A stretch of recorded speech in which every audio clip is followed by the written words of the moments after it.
The nucleus of any atom consists of protons and neutrons. The proton is positively charged, while the neutron is electrically neutral. A nuclei are composed of protons and neutrons. Exception is ordinary hydrogen with just a proton. The atomic number Z equals the number of protons in the nucleus. The neutron number N is the number of neutrons in the nucleus, while the mass number A is the number of neutrons in the nucleus. That means A equal to Z plus N. Nucleon is the generic term used to refer to either a proton or a neutron. The mass number is not the same as the mass. The nuclei of all atoms of a particular element must contain the same number of protons. They may contain varying numbers of neutrons. Isotopes of an element have the same Z but different N and A values. Example, isotope of carbon. The nuclear size. The shape of the nucleus is taken spherical because for a given volume, this shape possesses the less surface area. The nuclear density must approximately constant over most of the nuclear volume.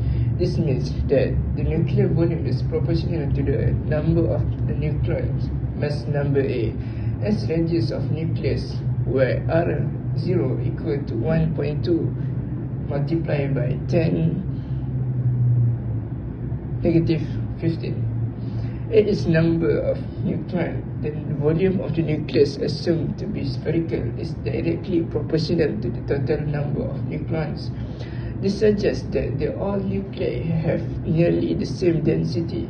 Nucleons combine to form the nucleus as though they were tightly packed sphere. Charge. The proton has a single positive charge, while the electron has a single negative charge. Proton charge E equal to 1.602 multiplied by 10 minus 19, while electron charge minus E equal to minus 1.602 multiplied by 10 minus 19. The neutron has no charge, making it difficult to detect. Mass. It is convenient to use unified mass unit U to express masses. Based on definition that the mass of one atom of C12 is exactly 12U. Mass can also be expressed in MeV over C2 using E equal to MC2. Binding energy.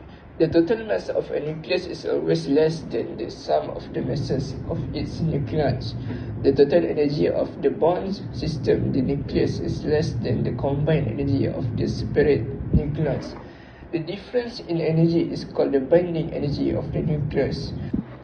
Except for light nuclei, the binding energy is about 8 MeV per nucleon. The curve peaks in the vicinity of A equal to 60. Nuclei with mass numbers greater than or less than 60 are not as strongly bound as those near the middle of the periodic table. The curve is slowly varying at A greater than 40.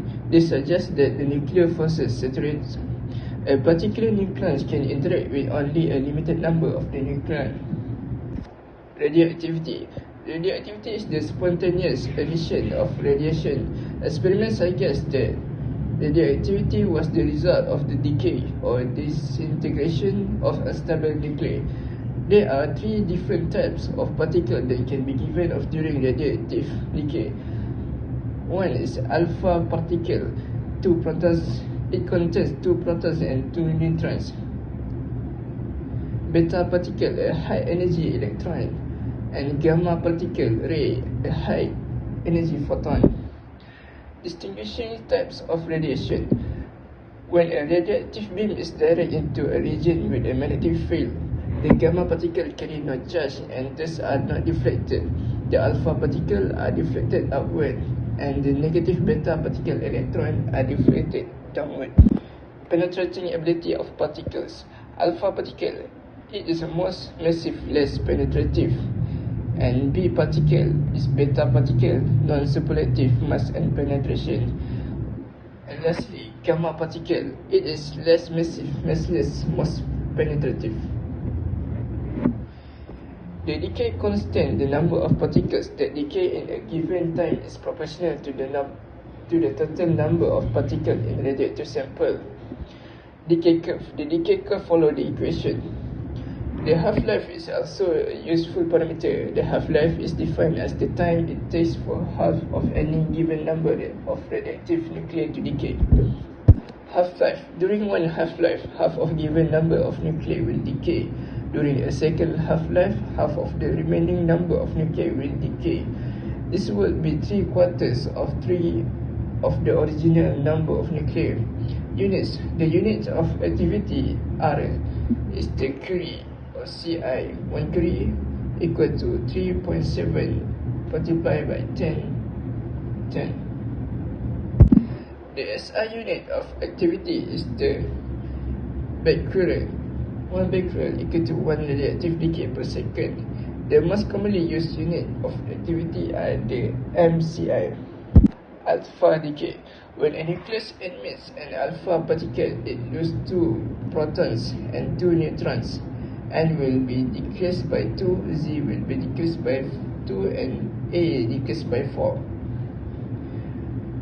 It is symbolically X is called the parent nucleus, while the Y is called the daughter nucleus.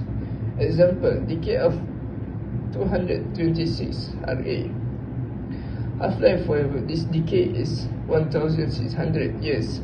Excess mass is converted into kinetic energy. Momentum of the two particles is equal and opposite. Decay. During beta decay, the daughter nucleus has the same number of neutrons as the parent, but the atomic number is changed by 1. The energy released in the decay process should almost all go to kinetic energy of the electron, Ke max. Experiments show that the few electrons had this amount of kinetic energy. And the last, the gamma decay. Gamma rays are given off when an excited nucleus falls to a lower energy state, similar to the process of electron jumps to lower energy states and giving off photons. The photons are called gamma rays, very high energy relative to light. The excited nuclear states result from jumps made by a proton or neutron. The excited nuclear states may be the result of violent collision or more likely of an alpha or beta emission. Example of a decay sequence. The first decay is a beta emission, the second step is gamma emission. The C indicates the carbon nucleus is in the excited state. Gamma emission don't change either A or Z.